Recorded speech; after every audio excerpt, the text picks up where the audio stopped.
तो शुरुआत महाराष्ट्र के सर्वे से, जहां की राजनीति अक्टूबर 2019 में हुए विधानसभा चुनाव के बाद कई चौंकाने वाले मोड़ ले चुकी है। यहां दो फाड़ हुई शिवसेना है और एनसीपी भी, तो वहीं हाशिए पर खिसकती कांग्रेस भी है। वर्चस्व से लेकर विरासत तक की एक बड़ी लड़ाई छिड़ी हुई है महाराष्ट्र में। और जून में आए लोकसभा चुनाव के नतीजे बीजेपी के लिए कोई बहुत अच्छे नहीं थे। ऐसे में महाविकास आघाड़ी की उम्मीदें जोर मार रही। और इन सब के बीच सवाल यही कि महाराष्ट्र विधानसभा की बाजी कौन सी करवट लेने वाली है।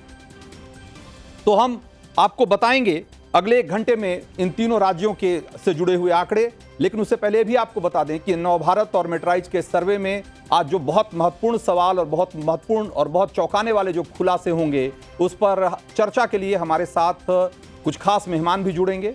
और जो लोग हमारे साथ इस चर्चा में जुड़ेंगे उसमें बीजेपी के प्रवक्ता हैं प्रदीप भंडारी, और कांग्रेस का पक्ष रखने वाले राजनीतिक विश्लेषक तहसीन पूनावाला, और उसके अलावा शिवसेना के किशोर तिवारी भी हमारे साथ जुड़ेंगे। साथ ही मेट्राइज सर्वे के डायरेक्टर मनोज सिंह भी हमारे साथ होंगे। तो उनके पास चलेंगे। उससे पहले जरा जल्दी से देख लेते हैं वो सवाल जो कि हमने इस सर्वे में पूछे, और उन सवालों के जवाब में महाराष्ट्र की जनता क्या कह रही है। जरा जल्दी जल्दी दिखाना शुरू करिए। तो हमने सवाल किया कि सीएम एकनाथ शिंदे के कामकाज को लेकर आपका क्या मत है, और इस सवाल के जवाब में लोग क्या कह रहे हैं। करीब 40% यानी 39% लोग ये कह रहे हैं कि बहुत अच्छा है, और औसत कहने वाले लोग 23% हैं, और बिल्कुल अच्छा नहीं कहने वाले लोग 21% हैं। 17% लोग ये कह रहे हैं कि कह नहीं सकते कि कैसा है। अगर एक तरीके से देखें तो जो बहुत अच्छा कहने वाले और बिल्कुल अच्छा नहीं कहने वाले, अगर इसमें देखेंगे तो ये करीब करीब आधे हैं। बिल्कुल अच्छा नहीं कहने वाले बहुत अच्छा कहने वालों के मुकाबले आधे हैं। तो ये है सवाल नंबर 1। सवाल नंबर 2 जल्दी दिखाइए। महायुति के सीएम चेहरे की घोषणा अगर पहले कर दी जाए तो क्या होगा। लोग क्या सोच रहे हैं इस सवाल के जवाब में, जरा देखिए। 43% लोग ये मानते हैं कि ये बड़ा सकारात्मक प्रभाव पड़ेगा और खास करके महायुति के लिए अच्छा होगा। 30% लोग ये कह रहे हैं कि इसका नुकसान उठाना पड़ सकता है अगर चेहरा पहले अनाउंस कर दिया या चेहरे को पहले सामने ले आए तो, कि सीएम कौन बनेगा। और कोई खास असर नहीं होगा ऐसा मानने वाले लोग 18% हैं, और 9% ये लोग ऐसे भी हैं जो कि कह रहे हैं कि उन्हें पक्के तौर पे नहीं कह सकते कि इसका क्या असर होने वाला है। तो लेकिन इतना तो स्पष्ट है कि करीब करीब 43% लोग ये मानते हैं कि ये बीजेपी के लिए, या यूं कहें कि बीजेपी गठबंधन के लिए एक अच्छी स्थिति होगी अगर वो चेहरा पहले अनाउंस कर दें तो। सवाल नंबर 3, यही सवाल हमने एमवीए को लेकर, महाविकास आघाड़ी को लेकर भी हमने पूछा, और उस सवाल के जवाब में जरा क्या मिलता है, क्या नतीजे आते हैं जरा देखिए। सकारात्मक प्रभाव पड़ेगा ऐसा कहने वाले लोग कह रहे हैं सिर्फ 29% हैं, और नुकसान उठाना पड़ेगा ऐसा मानने वाले लोग 43% हैं। यानी कि आंकड़ा एकदम पलट गया। वहां पे सकारात्मक प्रभाव पड़ेगा बीजेपी गठबंधन के बारे में ऐसा मानने वाले 43% थे। यहां 43% लोग ये कह रहे हैं कि नहीं, अगर आपने चेहरा अनाउंस कर दिया सीएम का तो आपको नुकसान उठाना पड़ जाएगा। एकदम से आंकड़ा पलट गया है और कोई खास असर नहीं होगा। 14% और 14% लोग ऐसे भी हैं जो कि कह रहे हैं कि उन्हें पता नहीं पक्के तौर पर कि क्या असर होगा। तो ये है सवाल नंबर 3। चौथा जरा दिखाइए। सवाल नंबर हमने 4 पूछा कि चाचा शरद पवार के साथ जा सकते हैं क्या अजित पवार। ये सवाल हमने किया और 45% लोग ये कह रहे हैं कि हाँ जा सकते हैं, क्योंकि हालात कुछ इसी तरीके से बन रहे हैं और ऐसा लगता है कि बीजेपी के लिए गले की फांस बन गए हैं अजित पवार। तो क्या मालूम कि अजित पवार को ऐसा महसूस हो और वो पाला बदल लें। तो 45% लोग कहते हैं कि हाँ बदल सकते हैं। नहीं, ऐसा नहीं होगा ऐसा मानने वाले लोग 33% हैं, और नहीं जिन्हें कुछ जो पक्के तौर पे नहीं कह सकते 22% लोग ऐसे हैं इसमें। इसके अलावा हमने सवाल पूछा कि एनसीपी अजित पवार का जो गुट है उससे गठबंधन पर बीजेपी और आरएसएस में जो मतभेद दिख रहा है कि आरएसएस को लगता है कि एनसीपी जो अजित पवार की वजह से ही चुनाव में बड़ी हार हुई है लोकसभा चुनाव में, तो ये जो खास करके बीजेपी और आरएसएस के बीच में इसको लेकर जो एक तरीके से चल रहा है वहां पे मतभेद, क्या इसका आने वाले विधानसभा चुनाव पे कोई असर पड़ेगा क्या, ये हमने सवाल किया था। और इस सवाल के जवाब में लोग क्या कह रहे हैं जरा देखिए। कोई प्रभाव नहीं पड़ेगा ऐसा मानने वाले 36% लोग हैं, 39% लोग कह रहे हैं कि इसका जबरदस्त असर होगा अगर दोनों के बीच में आरएसएस और बीजेपी के बीच में इसी तरीके से अगर मतभेद रहा तो। 22% लोग ये कहते हैं कि कुछ हद तक प्रभाव पड़ेगा, और कह नहीं सकते वाले 3% लोग हैं। तो ये है लोगों की राय इन बड़े सवालों को लेकर। जल्दी से 2 और सवाल हैं जरा इसी से जुड़े हुए, जल्दी से दिखाइए। हमने पूछा कि दलित और आदिवासी 2 महत्वपूर्ण वोट बैंक, इनको लेकर के क्या लोगों की राय है। दलित वोटरों का पसंदीदा गठबंधन कौन सा है इस बार, और हमारे सर्वे में क्या निकल कर आ रहा है। देखिए 43% लोग कह रहे हैं कि वो इस बार जो है वो महायुति गठबंधन को इनका वोट जाएगा और महायुति इनकी फेवरेट पार्टी है। 32% महाविकास आघाड़ी यानी एमवीए को मान रहे हैं ऐसा कि ये दलितों के लिए सबसे फेवरेट पार्टी के रूप में या गठबंधन के रूप में सामने आ सकते हैं। 21% लोग ये कह रहे हैं कि कोई दूसरा गठबंधन हो सकता है और कह नहीं सकते वाले भी 4% हैं। तो ये है दलित वोट बैंक के बारे में कि इस बार महाराष्ट्र में जो कि बहुत इंपॉर्टेंट माना जा रहा है उसका रुझान किस तरफ होगा और किस तरफ क्या रुख कर सकता है, ये उसको लेकर ये रिजल्ट आ रहे हैं, इस तरह के आंकड़े आ रहे हैं। उसी ढंग से आदिवासी वोटरों के बारे में भी हमने पूछा कि आदिवासी वोटर इस बार किस तरफ जा सकते हैं। इसमें इस बार बिल्कुल पलट गया है मामला। अगर आप देखेंगे तो दलितों में जहां पर महायुति यानी कि बीजेपी गठबंधन फेवरेट निकल के आ रही थी, आदिवासियों के मामले में महाविकास आघाड़ी जो है वो फेवरेट गठबंधन के रूप में सामने आ रही है। देखिए 42% लोग ये कह रहे हैं कि महाविकास आघाड़ी की तरफ उनका वोट जाएगा और उनकी इन वोटरों की जो है वो पसंदीदा जो गठबंधन है वो महाविकास आघाड़ी होगा। महायुति 34% लोग कह रहे हैं। अन्य कोई गठबंधन 14% और 10% लोग ऐसे हैं जो कह रहे, पक्के तौर पे नहीं बता सकते कि आदिवासियों का सबसे फेवरेट पार्टी या यूं कहें कि गठबंधन कौन सा होगा। तो ये तो हुआ। जल्दी से हमने कुछ सवाल और भी दिखाएंगे, लेकिन हमारे साथ जो स्टूडियो में मेहमान हैं एक बार उनका रुख करते हैं और सीधे चलेंगे। बीजेपी के प्रदीप भंडारी हमारे साथ हैं। प्रदीप जी, ये जो हमने आंकड़े दिखाए आपको और उसको देख के ऐसा लगता है कि बीजेपी और आरएसएस के बीच में जिस तरह का रिफ्ट है, जिस तरह का मतभेद है, खास करके अजीत पवार को लेकर, क्या अजीत पवार वाकई बीजेपी के लिए गले की फांस बन गए हैं? ना उगलते बन रहा है ना निगलते बन रहा है। देखिए, मैं ये कहना चाहता हूं कि भारतीय जनता पार्टी एनडीए जो है वो साथ में पूरा चुनाव महाराष्ट्र का लड़ रही है। वहीं दूसरी तरफ अगर आप महाविकास आघाड़ी को देखेंगे तो वहाँ पे शरद पवार जी के अगर आप स्टेटमेंट्स उठा के देखें तो आप पाएंगे कि वहाँ सबसे ज़्यादा कंफ्यूजन है सीट शेयरिंग को लेके भी, चीफ मिनिस्टर पोजीशन को लेके भी। हमारे यहाँ पे स्पष्टता है कि हम एकनाथ शिंदे जी, देवेंद्र फडणवीस जी और अजीत पवार जी साथ में मिलकर चुनाव लड़ रहे हैं। बाद में आपने बात करी, कोई भी मतभेद नहीं है, ये आपस में चर्चा होती है। मैं आपको एक इंपॉर्टेंट डेटा पॉइंट देना चाहूँगा। मनोज जी यहाँ पे ने पूरा डेटा किया है, उनके सर्वे की मैं काफ़ी इज्जत करता हूँ। अगर आप महाराष्ट्र को ओवरऑल देखेंगे, वोट को अगर 2024 को देखेंगे तो लगभग सिर्फ 2 लाख वोट्स का डिफरेंस है महाविकास आघाड़ी और एनडीए के बीच में। और अगर आप मुंबई में देखेंगे तो हम 2 लाख वोट एक्स्ट्रा है। तो ऐसा कुछ अगर कई जो यहाँ पे कहते हैं कि भाई बहुत बड़ा difference in all is there, that is not there. और वो जो 2 लाख वोट जिसमें महाविकास आघाड़ी आगे है उसमें भी दलित वोट्स का संख्या ज्यादा है। आपका सर्वे ये बता रहा है, आपके सर्वे के हिसाब से जो कह रहा है कि 43% जो दलित हैं वो इस वक्त जो है यूपी के साथ जा सकते हैं, एनडीए के साथ जा सकते हैं। अगर मैं इसको एक्स्ट्रापोलेट करता हूं 2024 के लोकसभा के रिजल्ट्स को ऑन दी विधानसभा, तो फिर हम कंफर्टेबली मेजॉरिटी मार्क को एनडीए क्रॉस करते हुए दिख रहे हैं। ठीक है, तो मेजॉरिटी मार्क के आसपास पहुंचेंगे, नहीं पहुंचेंगे, कितना आगे जाएंगे, कितना पीछे रहेंगे, वो सवाल तो है ही। उन आंकड़ों के पास भी हम पहुंचेंगे जल्दी ही। लेकिन जरा कांग्रेस का रुख करते हैं। हमारे साथ तहसीन पूनावाला हैं। मैं तहसीन आपसे ये सवाल कर रहा हूं कि एक तरफ हमारा सर्वे कहता है कि अगर महाविकास आघाड़ी ने चुनाव के पहले अपना सीएम का चेहरा अनाउंस कर दिया तो इसका नुकसान होगा, और ऐसा मानने वाले लोग करीब 43% लोग हैं।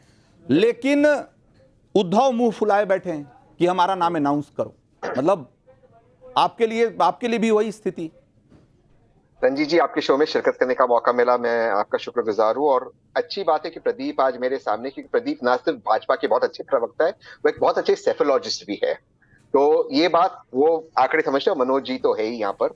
देखिए, ओवरऑल आंकड़े दिखा रहे कि एनडीए की नाक थोड़ी आगे, इनकी लीड थोड़ी बड़ी है। ये मनोज जी लास्ट टाइम भी जब इनके साथ सर्वे में बैठा था ये दिखा रहे हैं। अब 2 बात प्रदीप ने कही। एक तो उन्होंने कहा कि देखिए एनडीए का कोई मुख्यमंत्री चेहरा नहीं है।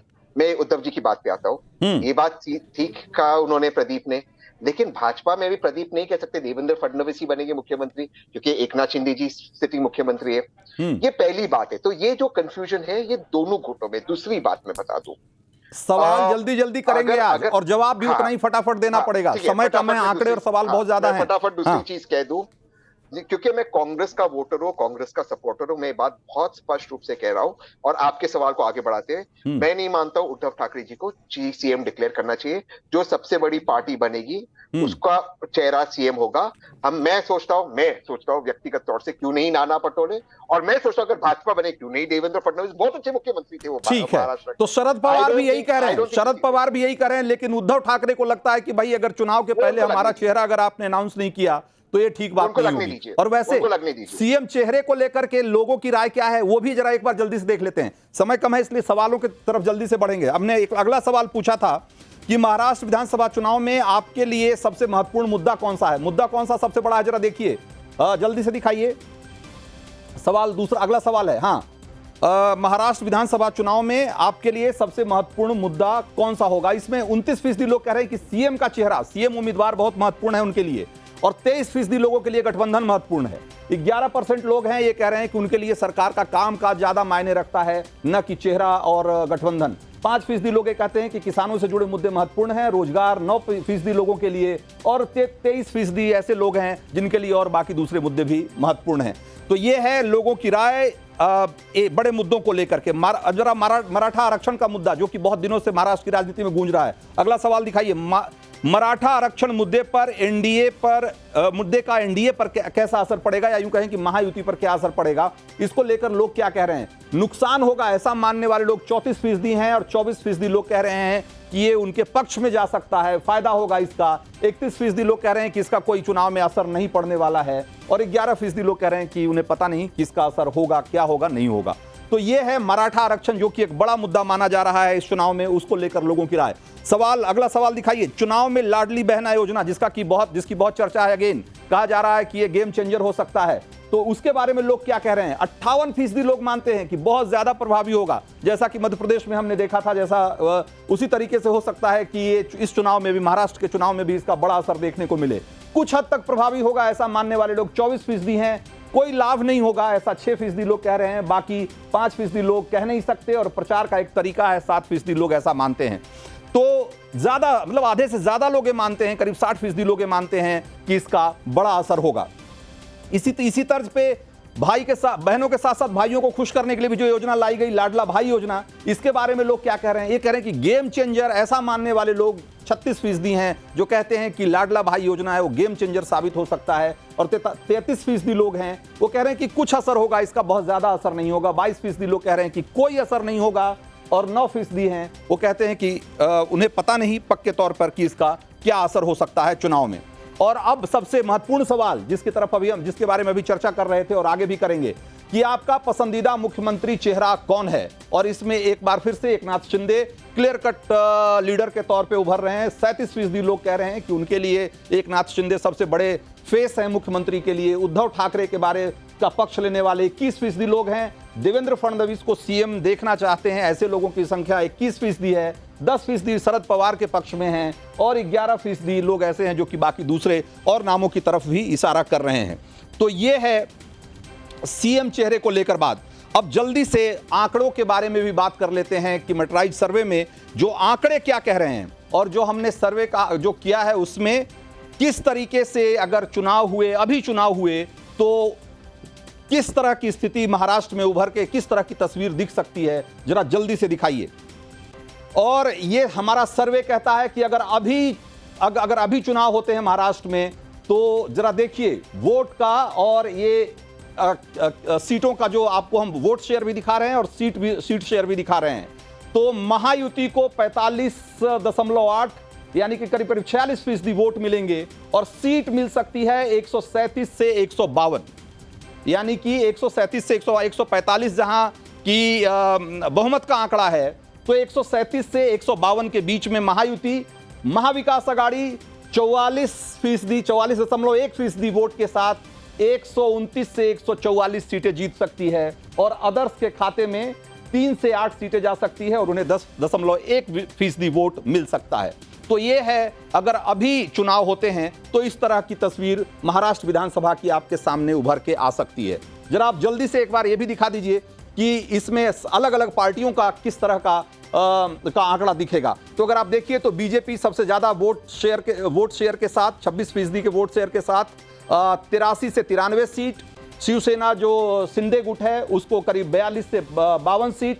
उसके अलावा एनसीपी को, जो अजित पवार गुट है, उसको 7 से 12 सीटें मिल सकती है। कांग्रेस को 58 से 68 सीटें।